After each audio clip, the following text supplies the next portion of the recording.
This application takes 1 full strip and 1 to 2 half strips. While sitting, bring your ankle and toes up into a flex position.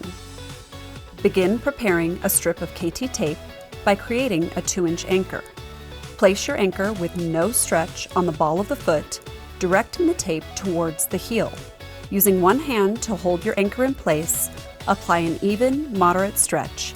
Secure the strip to the bottom of your foot. Apply the remaining portion of this strip with no stretch up the back of the heel.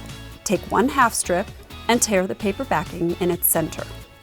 Apply your half strip by applying an even, moderate stretch.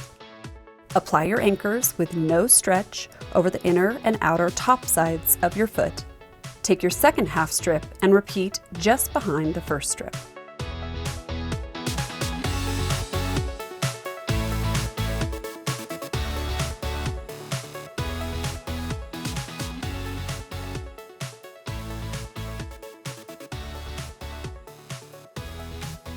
Find all our products and videos at kttape.com.